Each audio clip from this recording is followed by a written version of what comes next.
El día de hoy vamos a continuar con los beneficios de ser bilingüe, ¿ok? Nos vamos a enfocar desde un punto de vista un poco diferente, haciendo referencia a un artículo de Cambridge, ¿ok? Que es una institución internacional de educación, ¿ok? Es importante que a medida que yo avance en esta segunda parte, entender que la palabra L1 va a significar el idioma nativo de la persona, L1, y L2 va a ser el idioma que esa persona está aprendiendo a hablar. Ejemplo, yo, Roger, eh, mi L1 es español, mi L2 es inglés. ¿Ok? Entonces, dependiendo de la persona, tiene un L1 y un L2. Estamos utilizando esos dos términos para que sea más fácil la explicación. Entonces, según Cambridge, ¿qué es ser bilingüe? Ellos dicen que en el sentido amplio de la expresión, una persona que puede operar en dos idiomas, ¿ok? En el L1 y en el L2. Sin embargo, ellos aquí colocan en su artículo que generalmente cuando una persona es bilingüe, el L2 lo utiliza en las áreas educativas. Ejemplo, el L1 lo utiliza en la casa, con la familia, hablando, haciendo las actividades del hogar, etc. Pero el L2 lo utiliza en la escuela, aprendiendo asignaturas. ¿Cómo qué? Biología, matemática, historia, deporte, etc.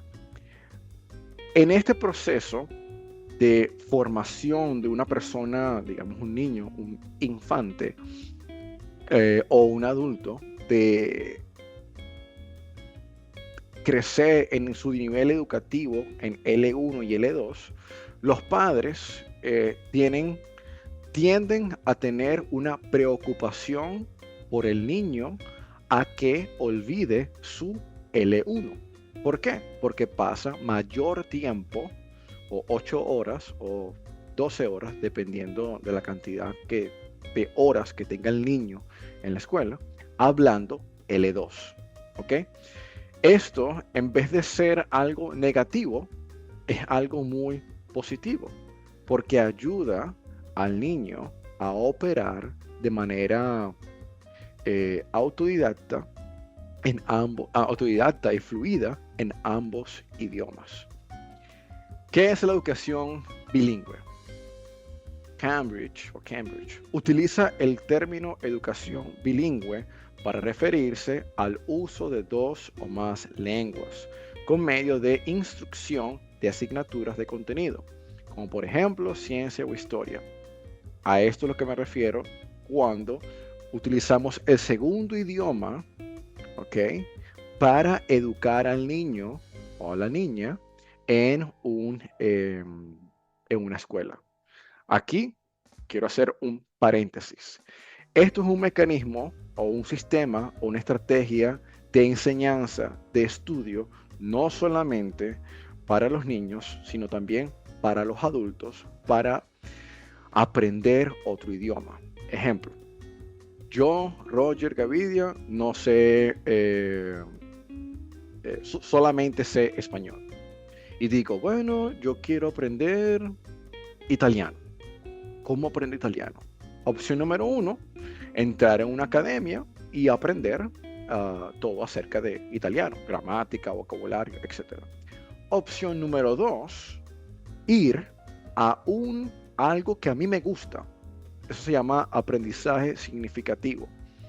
Ir a por ejemplo, a mí me gusta cantar, ¿ok? Entonces voy a una escuela de canto donde el profesor sea italiano y la escuela de canto sea italiana y todo sea en italiano. Entonces, eh, yo entro a esa área y todo es italiano, pero enfocado en la música. Eso es una forma muy rápida, muy dinámica, que se utiliza para aprender un idioma. ¿Qué pasa? Con los adultos es un poco diferente. ¿Por qué? Porque el adulto hace muchas preguntas. ¿Pero qué? ¿Pero por qué?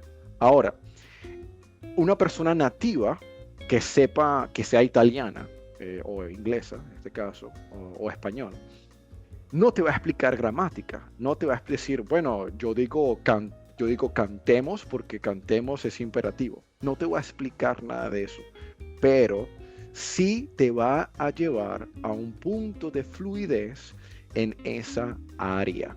Y tú vas a hablar de manera fluida en esa área. Por eso, eso se utiliza para los niños a nivel educativo en las escuelas. Pero los adultos, nosotros también, podemos utilizar eso a nuestro favor. Punto número 1 en esta área. Si deseamos poner énfasis en una multiplicidad de lenguas, es decir, 1, 2, 3, 4, etc., podemos usar los términos trilingüe, ¿ok? Y otros, o multilingüe, o plurilingüe. El idioma de por sí es un concepto muy grande, pero el enfoque puede ser diferente. Enfoque en asignaturas, historia, música, trabajo. Por ejemplo, en mi caso, yo si tengo una persona que está estudiando, o sea, que es enfermera, me enfoco solamente en darle clases del idioma en enfermería y ya. Entonces es más fácil porque esa persona trabaja de eso todo el tiempo. Uh, ok. El estudiar asignaturas, o el estudiar asignaturas, me refiero a matemática, historia, todo lo que estamos diciendo. Con un contenido o sea, estudiar el contenido de las asignaturas en el L2 puede ayudarte a centrar la atención e incrementar la motivación. Explico. Si tú estás estudiando tu segundo idioma, en general, tal vez veas altos y bajos en motivación y en concentración o en centrarte, ¿ok? Ahora, si tú estás estudiando tu L2 en, no sé, en música o en un trabajo, en una asignatura en específica, puede ayudarte más en la concentración y en la motivación. ¿Por qué? Porque estás viendo resultados más rápidos, ¿ok? Y estás utilizando el idioma mucho más. En el caso del niño, el niño está haciendo más actividades sociales, más actividades que retan su área cognitiva y su área cognitiva, su área de comprensión. ¿Cuáles son los desafíos de la educación bilingüe? Número 1, la gente, esto lo dije al principio, la gente podría inquietarse, es decir, preocuparse respecto de una innovación como la educación bilingüe y tendrá muchas preguntas. Por ejemplo, si todos los estudiantes tendrán la capacidad suficiente para lidiar con una L2. Ejemplo, yo soy un niño de 7 años y solamente hablo español. Yo estoy en una escuela que habla solamente inglés. Mi papá y mi mamá preguntan, ¿podrá mi niño entender todo? Esa es una pregunta muy importante. ¿Qué hacen los padres al inicio, al entrar a una persona en un sistema educativo L2? Es decir, your target language. Número 2. Algunos ven en la educación bilingüe la necesidad de dominar la L2, mientras que otros ven la educación bilingüe como una forma de desarrollar el dominio de la L2. Esto se relaciona con la edad en la que cada individuo se inicia en la educación bilingüe. Voy para atrás, explico. Todo va a depender del punto de vista o el enfoque que tú tienes en el área del bilingüe, o sea, de una educación bilingüe. 1, necesidad. 2, desarrollo. Si es una necesidad, yo como estudiante a término completo, recomendaría enfocar la necesidad y atacar esa necesidad. Por ejemplo, si la necesidad es que el niño haga las cosas de la casa en ese otro idioma correctamente, enfócate en eso, no en otra cosa. Si es para desarrollar, entonces utiliza áreas de, ¿cómo se puede decir? Áreas de agrado, se puede decir, áreas de agrado, áreas que al niño le gusten, de diversión, como una actividad, puede ser un deporte, puede ser música, puede ser cocina, puede ser pintar o puede ser la escuela, ¿ok? Para desarrollar el dominio del idioma L2 en ese niño.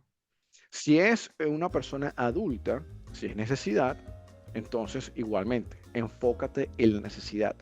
¿Por qué tú necesitas hablar español o inglés? Bueno, para hablar con la gente, ok, pero ¿acerca de qué tú vas a hablar con la gente? ¿Acerca de todo? No, enfócate en una sola cosa. Si es para desarrollar tu idioma L2, entonces establece áreas, asignaturas, ¿ok? Que te ayuden a ti.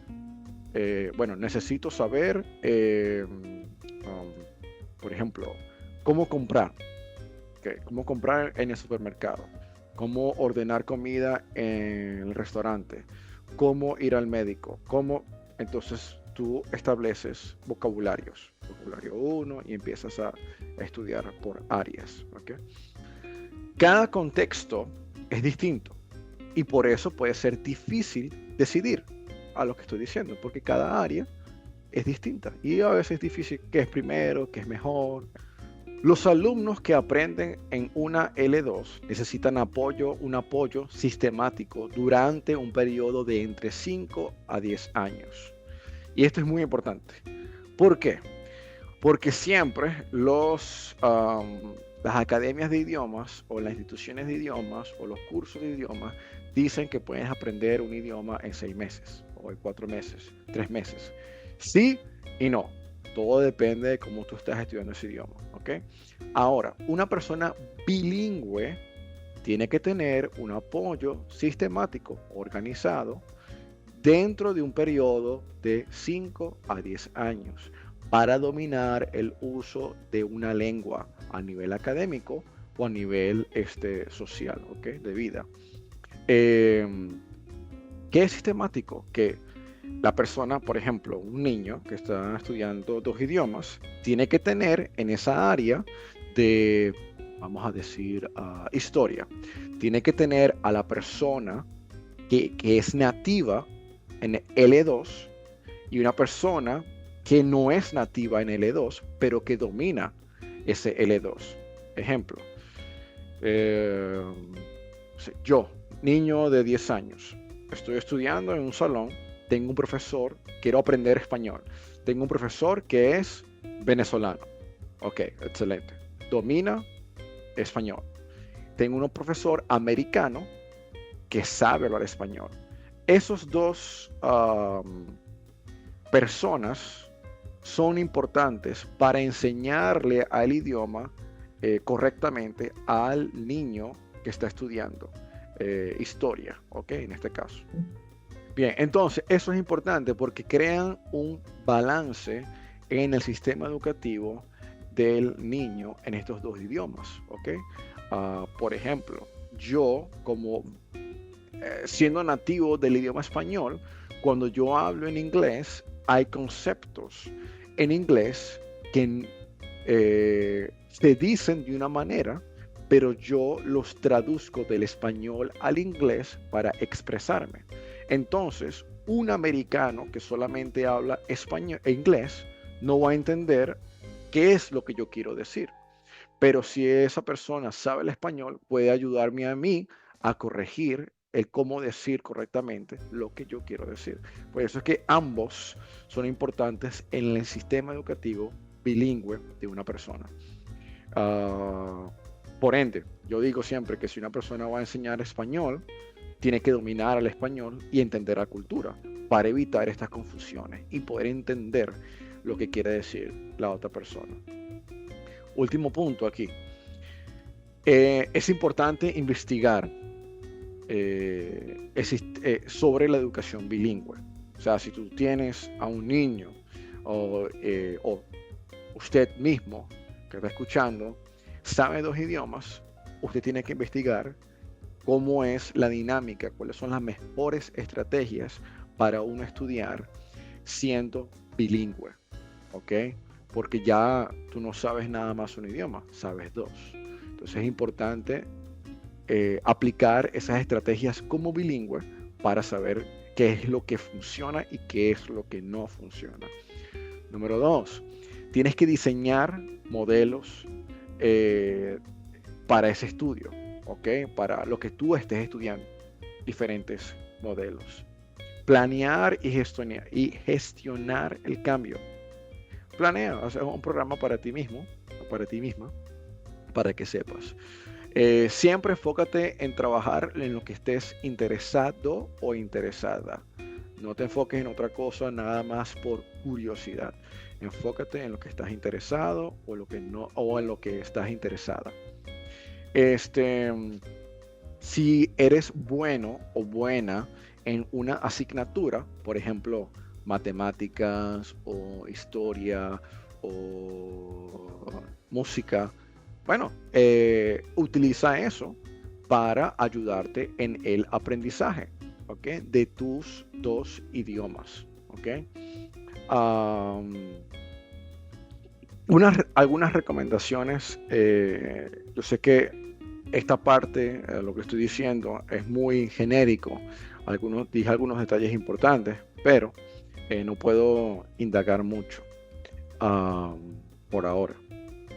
Pero una recomendación que yo puedo hacer es algo que yo hago. Yo siempre las cosas que digo hablando, me pregunto si las puedo decir en el otro idioma. Si no las puedo decir en el otro idioma, entonces eso es una área o una parte de mi aprendizaje que tengo que fortalecer, tengo que hacerlo. Entonces, yo recomiendo tener un cuaderno pequeño, ¿ok? Y por ejemplo, yo digo eso.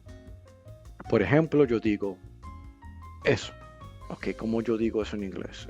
Ok, ta, ta, ta, ta, ta, ta. Como yo digo eso en italiano, ta, ta, ta, ta, ta. Ok, bien, lo escribo. Tal vez no dures 5 horas aprendiéndote esa frase, ok. Lo importante es que cada vez que llega a tu mente, tú hagas esa actividad, esa acción. Escribes como yo digo eso. Ok, how do I say that? ¿Cómo yo puedo decir esto? Entonces, mientras que tú hagas eso, siempre, cada vez que llega esa información y tú la escribas y la investigues y la traduzcas, más fácil va a ser para tu cerebro recordar cómo se dice eso en esos 3 idiomas. ¿Ok? Es lo mismo. Uno lo hace en su idioma. ¿Cómo es que yo digo esa palabra? Sí. 2 horas después. ¿Cómo es que yo digo la película? Esos son ejercicios, ¿ok?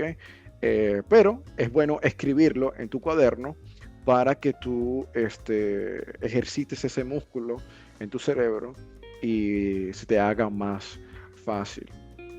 Ahora, en esta parte del video van a tener un tiempo para practicar la lectura en ambos idiomas. Aquí les recomiendo que se tomen su tiempo en hacerlo correctamente, ¿ok? Estas oraciones que están aquí las pueden utilizar también como referencia para que ustedes vean una estrategia para practicar el bilingüismo, si se puede decir así, en inglés y en español, ¿ok? Asegurándose que si no saben una palabra o no saben una frase, cómo decirla, es bueno que la escriban, la traduzcan, la estudien y puedan practicarla de manera que la puedan decir rápida. Eh, Adicional de eso, aquí por ejemplo esta parte la pueden pausar para ver las imágenes y poder leer. Cuando estemos aquí en la parte de lectura de preguntas, todas estas preguntas están diseñadas en base a las oraciones que tuvimos en la parte de práctica de inglés y español al mismo tiempo, ¿ok? Tómase el tiempo de tomar notas de estas preguntas y responderlas poco a poco. Y cualquier cosa, regresar a la parte del video de la oración y así verificar que todo esté correcto.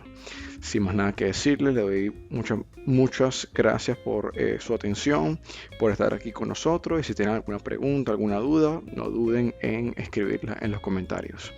Sigamos estudiando y sigamos mejorando nuestros idiomas. Feliz día. Chao, chao.